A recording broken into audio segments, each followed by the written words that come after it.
Hey super friends, welcome to our channel The Superhero Universe where legends rise। इस video में हम बात करेंगे इस हफ्ते की सबसे बड़ी और धमाकेदार सुपर हीरो अपडेट्स की, चाहे वो मूवी से रिलेटेड हो या टीवी शो से या कॉमिक से। तो tight your keeps and let's assemble. तो पहली न्यूज एमसीयू के स्पाइडरमैन 4 से रिलेटेड है। इसके लिए बहुत बड़ा अपडेट आया है कि स्ट्रेंजर थिंग्स स्टार सैडी सिंह को लेकर ये अफवाहें हैं कि वो इस फिल्म में एंट्री ले सकती है। अब सवाल ये उठता है कि वो कौन सा किरदार निभा सकती है, मैरी जेन वॉटसन का एक नया वेरिएंट या ग्वेन स्टेसी। तो थोड़ा अगर कॉमिक बुक से कनेक्शन को देखें तो अगर वो एमजे बनती हैं तो वो टॉम हॉलैंड के पीटर पार्कर की नई लव इंटरेस्ट हो सकती है। अगर वो ग्वेन स्टेसी बनी तो क्या ये हमें स्पाइडर ग्वेन का हिंट मिलेगा, या फिर मार्वल उन्हें ब्लैक कैट यानी फेलिशिया हार्डी जैसे कोई और किरदार में लेकर आएगा। फिलहाल मार्वल ने इस बारे में कुछ कंफर्म नहीं किया है, लेकिन ये खबर बहुत ही एक्साइटिंग है। इसके बाद जो अपडेट्स है वो है सरसी यानी गैमा चैन की एमसीयू में वापसी से रिलेटेड। इटर्नल्स में गैमा चैन के किरदार सरसी को हमने लास्ट बार देखा था जब एरिशम उन्हें और बाकी बचे हुए इटर्नल्स को अपने साथ ले गया था। अब सवाल ये है, क्या वो किसी और मार्वल फिल्म में वापस आएंगी? तो देखो, कॉमिक्स बुक्स में सरसी अवेंजर्स की मेंबर रह चुकी है, तो क्या वो अवेंजर्स सीक्रेट वॉर्स में आ सकती हैं, या फिर वो इटर्नल्स 2 में ही वापसी दिखेंगी? गैमा चैन ने इस पर कुछ साफ नहीं कहा है, लेकिन उन्होंने ये जरूर कहा है कि एमसीयू में कुछ भी पॉसिबल है। इसके बाद नेथन फिलियन के ग्रीन लैंटर्न से रिलेटेड हमारे पास एक अपडेट है, जिस पर उन्होंने एक इंटरव्यू में ग्रीन लैंटर्न को लेकर कहा है कि वो एक बहुत बड़ा जर्क है। जी हाँ, जेम्स गन की अपकमिंग सुपरमैन फिल्म में नेथन फिलियन ग्रीन लैंटर्न गाय गार्डनर का रोल निभाने वाले हैं, और उन्होंने हाल ही में इस किरदार पर मजेदार कमेंट किया है। उन्होंने कहा है, ही इज अ जर्क। तो अगर थोड़ा कॉमिक बुक के कनेक्शन की बात कर लें तो गाय गार्डनर ग्रीन लैंटर्न कॉर्प्स का एक बहुत ही अजीब और घमंडी मेंबर है। जस्टिस लीग और ग्रीन लैंटर्न कॉमिक्स में भी उसे हमेशा एक बैड एटीट्यूड वाला लैंटर्न दिखाया गया है। तो क्या हम सुपरमैन फिल्म में ग्रीन लैंटर्न और क्लार्क कैंट के बीच कोई तगड़ा कॉन्फ्लिक्ट देखने वाले हैं? ये तो फिल्म के आने के बाद ही पता लग पाएगा, जो कि रिलीज होने वाली है जुलाई 2025 में। एक और रिमोट जो निकल के आ रहा है वो है घोस्ट राइडर का, यानी निकोलस केज के घोस्ट राइडर का, जिसमें बताया जा रहा है कि निकोलस केज का ghost rider Avenger secret wars में वापसी कर सकता है। सीक्रेट वॉर्स में मल्टीवर्स को लेकर बहुत कुछ होने वाला है, और इसमें पुराने सुपर हीरो की वापसी का कॉन्सेप्ट पहले से ही इंट्रोड्यूस हो चुका है। टोबी मैगवायर का स्पाइडरमैन, ह्यू जैकमैन का वुल्वरीन और अब निकोलस केज का घोस्ट राइडर। अगर ये सच निकला तो सीक्रेट वॉर्स एमसीयू का सबसे बड़ा सुपर हीरो क्रॉसओवर बन सकता है। इसके बाद अवेंजर्स डूम्सडे के डायरेक्टर से पूछा गया कि क्या डिज्नी प्लस शोज के कोई कैरेक्टर इस फिल्म में आएंगे, तो उनका सीधा जवाब था, वेट एंड सी। देखो, अगर बात करें moon night, Daredevil, she Hulk और दूसरे स्ट्रीट लेवल हीरोज को बड़े अवेंजर्स इवेंट में शामिल करना, ये एक एमसीयू के लिए बहुत ही बड़ा स्टेप होगा। अगर ऐसा होता है तो हमें मून नाइट वर्सेस कैंग जैसे धमाकेदार सीन्स देखने को मिल सकते हैं। इसके बाद जो हमारे पास अपडेट है वो है द व्हाइट लोटस की स्टार जेनिफर कॉलेज से रिलेटेड। इसमें कहा जा रहा है कि वो मार्वल में एंट्री कर सकती है, लेकिन किस रोल में ये अभी कंफर्म नहीं है। पॉसिबल कैरेक्टर से लेकर कुछ थ्योरी मार्केट में अभी अवेलेबल है। इसमें कहा जा रहा है कि वो फैंटास्टिक फोर के किसी बड़े विलन या फिर डॉक्टर डूम की मां सिंथिया वॉन डूम के किरदार को एमसीयू में निभा सकती है। जेनिफर कॉलेज की कॉमेडी और चार्म को देखते हुए मार्वल उनके लिए कुछ यूनिक प्लान कर सकता है। इसके बाद आगे बढ़ते हैं ब्लैक पैंथर वकांडा फॉरएवर पर, जिसमें क्वीन रवांडा का किरदार निभाने वाली एंजेला बैसेट का मानना है कि उन्हें ऑस्कर मिलना चाहिए था। जी हाँ, उनका कहना है कि उनके किरदार के लिए, ब्लैक पैंथर की परफॉर्मेंस के लिए उनको एक ऑस्कर मिलना चाहिए था। क्वीन रवांडा वकांडा में एक पावरफुल कैरेक्टर है, और उनकी मौत फिल्म का सबसे बड़ा इमोशनल मोमेंट था। फैंस को भी लगा कि उनका ऑस्कर जीतना बनता ही था। इसके बाद बात कर लेते हैं जेम्स गन की। वो सिर्फ डीसी फिल्म्स ही नहीं बना रहे हैं, और वो डीसी कॉमिक्स में भी आ गए हैं। जी हाँ, उन्होंने सुपरमैन अनलिमिटेड के नए कवर आर्ट में अपना सरप्राइज कैमियो दिया है। ये सुपरमैन के नए डीसी यूनिवर्स की तरफ एक इशारा हो सकता है।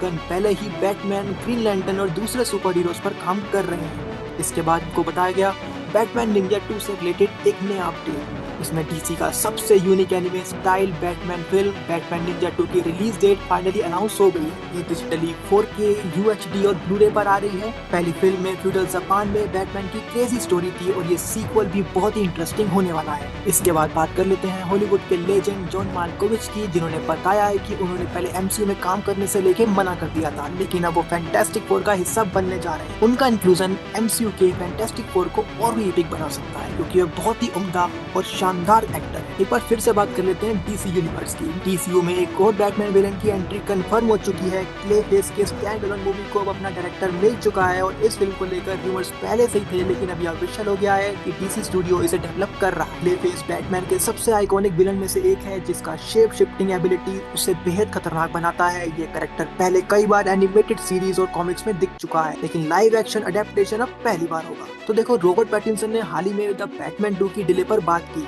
और कुछ स्टोरी डिटेल्स भी हिंट किए। उन्होंने बताया कि ये मूवी पहले एक्सपेक्टेड टाइम पर नहीं आएगी, लेकिन इसका टोन पहले से ज्यादा इंटेंस और ग्रिटी होगा। इसके बाद जेम्स गन ने हमें हाल ही में रिवील किया है कि जब वह डीसी स्टूडियोज के हेड बने, तब जेसन मोमोआ ने उन्हें एक मैसेज भेजा था। फैंस को पहले से एक शक था कि Aquaman actor Jason Momoa Lobo का रोल भी निभा सकते हैं। अब गन की इस पोस्ट से ये थ्योरी और मजबूत हो गई है।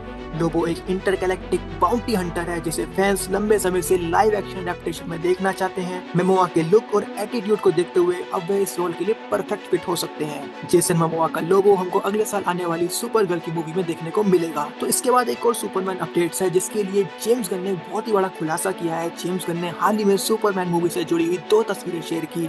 इसमें पहली थी मिस्टर टेरिफिक यानी एडी गैथिक की। ये character justice society of America से जुड़ा हुआ है और सुपरमैन के एलाइज में से एक है। इसके अलावा जेम्स गन ने शेयर किया द इंजीनियर का फोटो। ये कैरेक्टर द अथॉरिटी से जुड़ा हुआ है, जो सुपरमैन मूवी में एक इम्पोर्टेंट रोल निभा रही है। द इंजीनियर वाइल्डस्टॉर्म यूनिवर्स से आती है और अगर ये मूवी में होगी तो हमें द अथॉरिटी को भी देखने का मौका मिल सकता है। इसके बाद जो एक अपडेट है वो है जेके सिमंस की ओर से, जिसमें उन्होंने एक हिंट दिया है कि वो एक बार फिर से एमसीयू के स्पाइडरमैन 4 में जे जोना जेमिसन का रोल निभा सकते हैं। सिमंस ने कहा है कि वो इस रोल को निभाने के लिए हमेशा तैयार है। स्पाइडरमैन नो वे होम जो कि रिलीज हुई थी 2021 में, हमें जे जोना जेमिसन का मॉडर्न वर्जन देखने को मिला था और अब अगर वह स्पाइडरमैन 4 में भी आएंगे तो वो पीटर पार्कर की जिंदगी में फिर से मुश्किल ला सकते हैं। तो इसके बाद अपडेट है डेयरडेविल और अवेंजर्स से रिलेटेड। तो चार्ली कॉक्स जो कि डेयरडेविल बॉर्न अगेन में डेयरडेविल का किरदार निभाते हैं, उन्होंने कहा है कि डेयरडेविल को अवेंजर्स या स्पाइडरमैन 4 में देखना पहले से ज्यादा पॉसिबल है। इसका मतलब अब ये हो सकता है कि डेयरडेविल अब एमसीयू में मेजर क्रॉसओवर में शामिल होने वाला है। तो डेयरडेविल और स्पाइडरमैन का टीम अप कॉमिक्स में तो काफी आइकॉनिक रहा है। अगर ये एमसीयू में होता है तो ये फैंस के लिए बहुत ही एक्साइटिंग न्यूज होगी। अगला अपडेट है कैप्टन अमेरिका 4 से रिलेटेड, जिसमें सरपेंट सोसाइटी से रिलेटेड इसके डायरेक्टर ने हमको बताया है कि फिल्म में सरपेंट सोसाइटी विलन्स पहले होने वाले थे, लेकिन रीशूट्स के बाद इस स्टोरी को चेंज कर दिया गया। कैप्टन अमेरिका 4 में अब Sam Wilson as Captain America को दिखाया जाने वाला है। तो अगली अपडेट्स है अवेंजर 5 से रिलेटेड। तो रिपोर्ट्स के मुताबिक मार्वल की इस मूवी को मल्टीवर्सल वॉर पर फोकस किया जा रहा है, लेकिन आयरन मैन का रिटर्न अभी कंफर्म नहीं है। आयरन मैन का रिटर्न अगर मल्टीवर्स से जुड़ा हुआ होगा तो ये फैंस के लिए एंड गेम के बाद एक बहुत बड़ा सरप्राइज हो सकता है। तो देखो, स्कारलेट जोहानसन जो कि ब्लैक विडो का रोल यानी नताशा रोमानोफ का रोल एमसीयू में निभाती है, उन्होंने साफ साफ कह दिया है कि नताशा इज डेड, यानी ब्लैक विडो का रिटर्न फिलहाल तो पॉसिबल नहीं है। हालांकि मार्वल स्टूडियोज उनके साथ एज अ प्रोड्यूसर कुछ प्रोजेक्ट में काम कर सकता है। नताशा रोमानोफ की कहानी एंड गेम जो कि आई थी 2019 में वहीं खत्म हो गई थी, लेकिन मल्टीवर्स सागा में कुछ भी पॉसिबल हो सकता है। तो देखो, आगे जो बड़ी खबर है वो है स्पाइडरमैन 4 में टॉम हार्डी के वेनम से रिलेटेड। ये ऑफिशियली कंफर्म तो नहीं हुआ है, लेकिन रूमर्स यही कह रहे हैं कि टॉम हॉलैंड का स्पाइडरमैन वर्सेस टॉम हार्डी का वेनम हमको देखने को मिल सकता है। अगर बात करें इसके कॉमिक बुक कनेक्शन की, तो द अमेजिंग स्पाइडरमैन इशू 300 में जो कि रिलीज हुआ था 1988 में, वेनम की पहली प्रॉपर अपीयरेंस वहां पर हुई थी।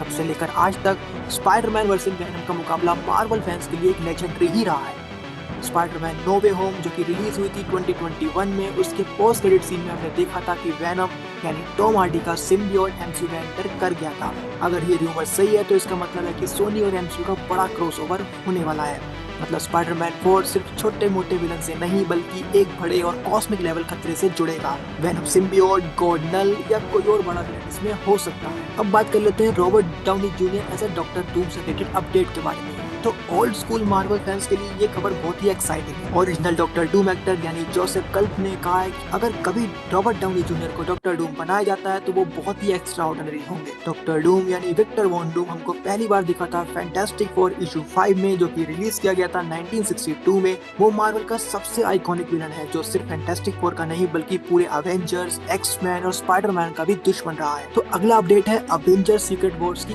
कॉमिक इंस्पायर्ड स्टोरी लाइन से रिलेटेड। तो अवेंजर सीक्रेट वॉर्स जो कि प्लान है 2027 में रिलीज होने के लिए, उसकी कहानी ओरिजिनल सीक्रेट वॉर्स जो कि रिलीज हुई थी 1984 1985 में, उससे इंस्पायर्ड हो सकती है। सीक्रेट वॉर्स ओरिजिनल कॉमिक्स में बियॉन्डर नाम का एक कॉस्मिक एंटिटी अर्थ के सबसे बड़े हीरोज और विलन्स को बैटलफील्ड नाम की जगह पर ले जाता है और उन्हें लड़ने के लिए मजबूर करता है। एमसीयू के लिए इसे थोड़ा अलग बनाया जा सकता है। मल्टीवर्स और कैंग की वजह से हमें अलग अलग यूनिवर्स के अवेंजर्स और विलन्स एक साथ दिख सकते हैं। ह्यूमर्स ये भी कह रहे हैं कि टोबी मैगवायर और ह्यू जैकमैन के स्पाइडरमैन और वुल्वरीन भी सीक्रेट वॉर्स में हो सकते हैं। इसके अलावा र्यूमर्स आ रहे हैं कि कैंग द कॉन्करर और 2 एंटमैन कैरेक्टर्स की एमसीयू में फ्यूचर को लेकर। इसमें कहा जा रहा है कि इन दोनों का अपीयरेंस आगे आने वाली एमसीयू की मूवीज में हो सकता है। तो बात करें कैंग के कॉमिक बुक कनेक्शन की, तो कैंग हमको दिखा था सबसे पहले 1964 में रिलीज हुई एवेंजर्स इशू 8 में, और वो मल्टीवर्स का सबसे बड़ा विलेन माना जाता है। Antman and the Wasp Quantumania जो कि रिलीज हुई थी 2023 में, उसमें कैंग को इंट्रोड्यूस किया गया था एमसीयू में। लेकिन जोनाथन मेजर्स की कंट्रोवर्सी के चलते अब मार्वल ने उनसे इस कैरेक्टर को वापस ले लिया था और पूरी स्टोरी लाइन को मल्टीवर्स सागा से शिफ्ट करके डूम सागा में कन्वर्ट कर दिया है। इसमें हमको आगे Robert Downey Junior as a Doctor Doom दिखाई देने वाले। इसके बाद जो बहुत ही तगड़े अपडेट्स आ रहे हैं वो है थॉर कॉर्प्स से रिलेटेड। जी हाँ, ह्यूमर्स ये कह रहे हैं कि अवेंजर सीक्रेट वॉर्स में थॉर कॉर्प्स की एंट्री हो सकती है। तो थॉर कॉर्प्स की अगर बात करें, थॉर कॉर्प्स हमको सबसे पहले थॉर इशू 440 जो कि रिलीज हुआ था 1991 में, जिसमें मल्टीवर्स से कई अलग अलग थॉर्स एक साथ आते हैं। इसमें बीटा रेबिल, एरिक मास्टरसन यानी थंडर स्ट्राइक और जेन फोस्टर के थॉर वर्जन भी शामिल होते हैं। एमसीयू में पहले ही जेन फोस्टर का माइटी थॉर जो कि हमें दिखाया गया था थॉर लव एंड थंडर जो कि रिलीज हुई थी 2022 में, उसमें दिखाया जा चुका है। अगर थॉर कॉर्प्स की एंट्री होती है तो हमें क्रिस हेम्सवर्थ के अलावा बीटा रेबिल, थंडर स्ट्राइक यानी फ्रॉग थॉर भी देखने को मिल सकता है। तो दोस्तों ये थी इस हफ्ते की सबसे बड़ी सुपर हीरो अपडेट्स। आपको कौन सी खबर सबसे ज्यादा एक्साइटिंग लगी? स्पाइडरमैन 4 में venom, secret Wars, doctor Doom या कुछ और? आप कमेंट करके हमको जरूर बताइए। इस वीडियो को लाइक कीजिए, अपने फ्रेंड्स एंड फैमिली के साथ शेयर कीजिए, और हाँ, चैनल को सब्सक्राइब करना मत भूलिएगा। मिलते हैं अगले वीक एक और वीडियो में नए सुपर हीरो अपडेट्स के साथ। Till then keep watching the super hero universe. और अमेजिंग वीडियोस के लिए आप हमारे चैनल को सब्सक्राइब कीजिए, इस वीडियो को लाइक कीजिए, शेयर कीजिए, और हाँ, बेल आइकन को दबाना बिल्कुल ही मत भूलिएगा।